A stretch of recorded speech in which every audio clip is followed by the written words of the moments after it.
You made the sacrifice. You put your own needs aside. You showed up when no one else did. You did the favor, swallowed your pride, and did exactly what was asked of you. And then you waited. You waited for the reciprocation. You waited for the gratitude. You waited for the respect you were absolutely certain you had earned, and it never came. Instead, they moved on. They took your sacrifice as a given. And right there, in the center of your chest, you felt it. That hot, suffocating flash of resentment. The quiet, bitter anger of being unappreciated. You keep a ledger in your mind. An invisible accounting book of every time you compromised. Every time you gave more than you received. Every single debt owed to you. And that ledger is destroying your life. Look at your life. Look at the relationships that exhaust you the most. You probably believe the world is simply full of selfish, ungrateful people. You believe you are the victim of a society that takes advantage of the good guy. You tell yourself that you are the one holding it all together. You are the one who cares too much. You are the one who carries the heavy weight while everyone else plays. You wear your exhaustion like a badge of honor. You think your silent suffering makes you noble. You think it makes you better than them. But it gets worse. Because this belief, this story you tell yourself about your own goodness, is a trap. It is a prison you built with your own hands. You walk through life feeling constantly shortchanged. You are perpetually offended by the lack of acknowledgement from your partner, from your friends, from your family, from your coworkers. You think they are the problem. You think their selfishness is what makes your chest feel tight and heavy at the end of the day. You think you are bleeding because they keep taking. But here's what nobody tells you. The resentment you feel is not caused by their ingratitude. The resentment is caused by your expectations. You are keeping a tally in an invisible ledger that no one else can see. You are tracking debts that no one else knows they owe. You did not give freely. You made a transaction, but you disguised it as a gift. In modern psychology, they have a name for this. It is called a covert contract. A covert contract is an invisible, unspoken agreement you make in your head. It is the hidden architecture of your disappointment. It works like this. I will do this for you, and in return, you will do that for me. I will listen to your endless problems, and in return, you will validate my worth. I will sacrifice my weekend for this project, and in return, the boss will finally recognize my genius. I will suppress my own needs and my own anger, and in return, you will never abandon me. But there is a fatal flaw in this contract. You never told the other person about it. They never signed it. They do not even know it exists. Yet, when they inevitably fail to fulfill their end of the invisible bargain, you punish them. You withdraw. You become cold. You become passive-aggressive. You build walls of ice. You sit in the dark and count the ways you have been wronged. You flip through the pages of your mental ledger, calculating the exact emotional currency they owe you. Be honest with yourself. Stop lying about your motives. Look back at the last time you felt truly bitter towards someone you helped. When you did that favor, were you truly just being helpful? Or were you buying insurance? Were you purchasing their future loyalty? Were you buying the right to feel morally superior to them? If you are angry that someone did not thank you enough, you were not being generous. You were manipulating outcomes. You were trying to control them. This is the dark psychology of the savior complex. You use your sacrifices as a weapon to make others indebted to you. And when they refuse to pay a debt they never agreed to, you play the ultimate victim. You think you are being selfless, but covert contracts are the ultimate expression of the ego. It is the ego demanding that the entire universe bend to its secret accounting system. And this is where the poison truly seeps in. Living with an invisible ledger means you are never truly present. Every interaction becomes a calculation. Every act of kindness is tainted by a hidden expectation. You are constantly waiting for the payoff. And because reality rarely matches the specific, uncommunicated demands of your covert contracts, you live in a perpetual state of starvation. You feel empty. You feel used. But you are the one using people. You are using them to validate your own worth. You are trading pieces of your own soul for the cheap currency of external approval. You think this makes you safe. You think that if you just give enough, sacrifice enough, bleed enough, eventually someone will turn around and give you the love and respect you crave. But you already know how this ends. It ends in exhaustion. It ends in a quiet, simmering rage that alienates the exact people you are trying to keep. The ledger does not protect you. The ledger isolates you.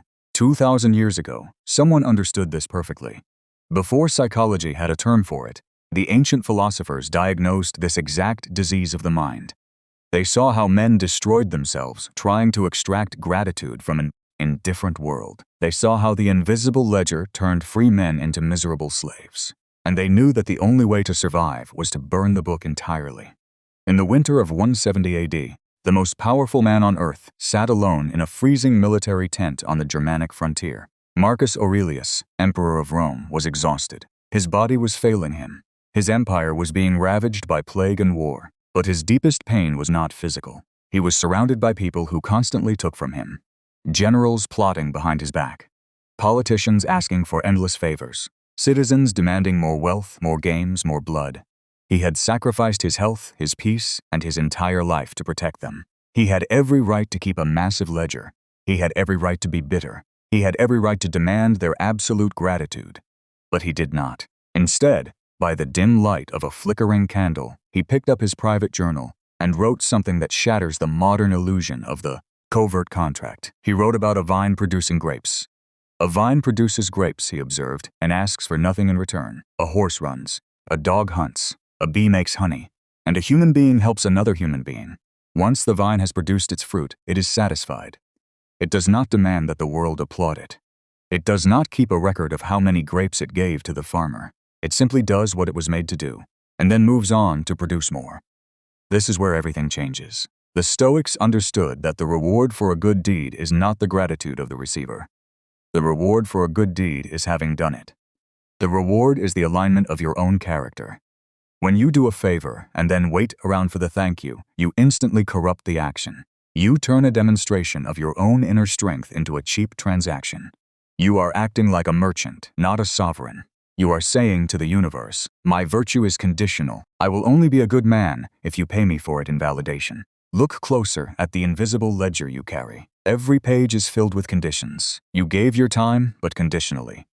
You offered your support, but conditionally. You suppress your anger, but only on the condition that they notice how patient you are being.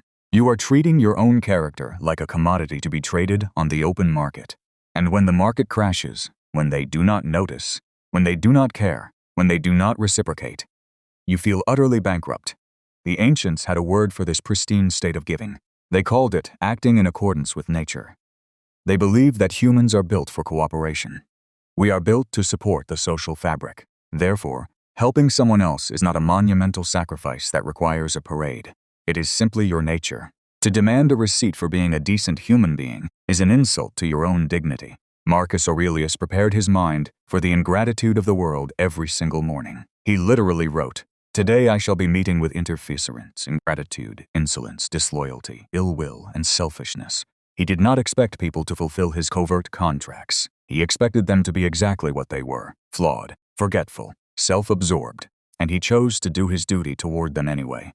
But that is only the surface. The real lesson is something far more disturbing. We must ask the hardest question. Why do you do it? Why do you constantly overextend yourself, sign these invisible contracts, and write in this heavy ledger? Be honest with yourself. Strip away the noble victimhood.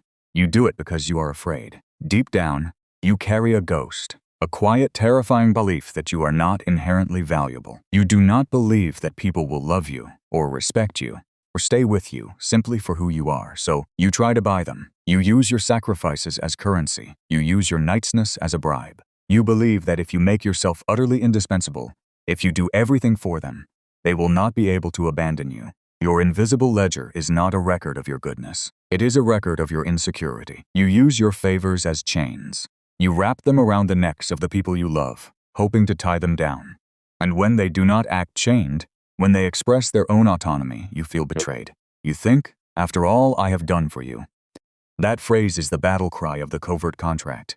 It is the ultimate weapon of the false savior. You are not saving them. You are suffocating them. And you are poisoning yourself.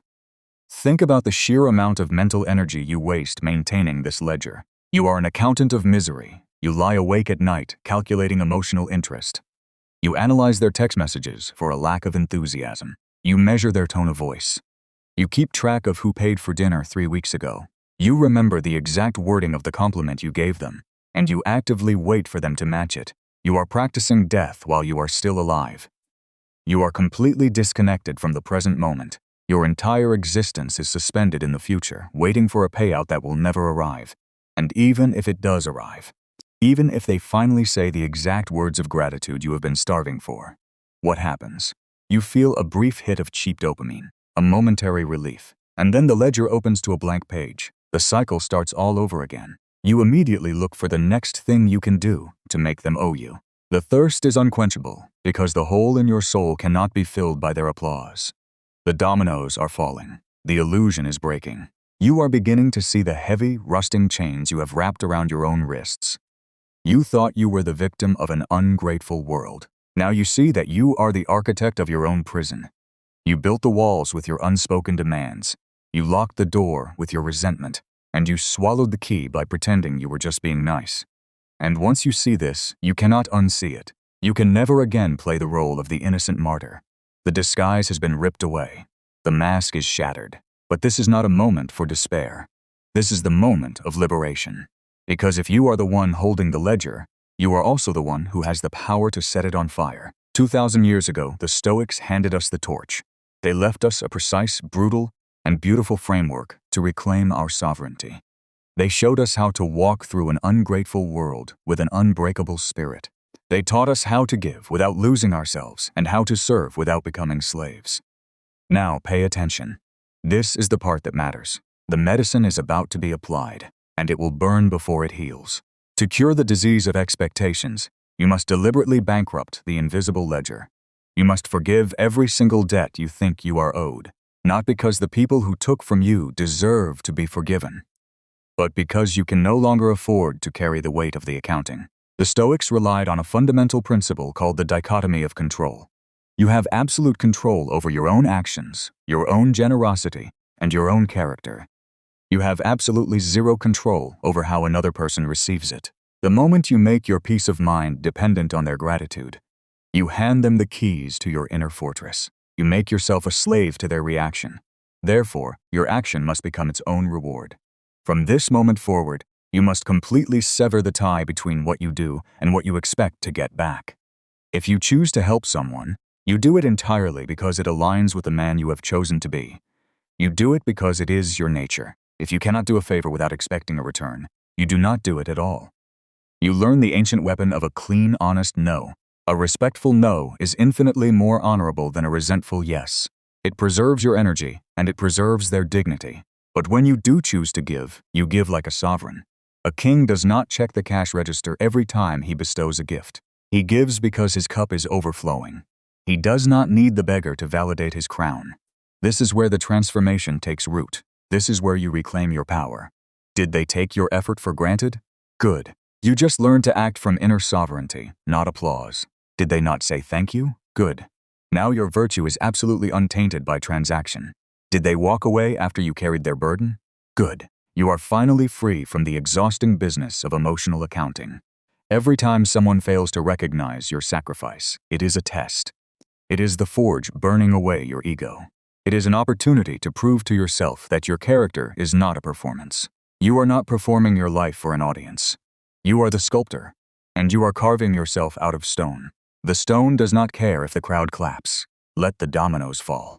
Stop trying to control the people around you with your hidden contracts. Let them be ungrateful. Let them be selfish. Let them be entirely who they are.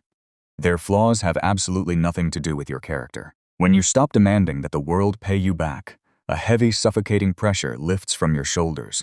The exhaustion vanishes. The quiet rage dissipates. You are no longer a victim. You are no longer an accountant of misery. You are free. So tomorrow, you will be tested again. The sun will rise, and the world will demand things of you. Someone will ask for a favor. You will put your own needs aside. You will show up when no one else does. You will do exactly what is asked of you. But this time, you will not wait. You will not wait for the reciprocation. You will not wait for the gratitude. The invisible ledger is gone. It has been burned to ash. You do the deed, and right there, in the center of your chest, you feel it. Not the hot, suffocating flash of resentment, but a profound, unshakable lightness, the absolute freedom of doing what is right and immediately walking away.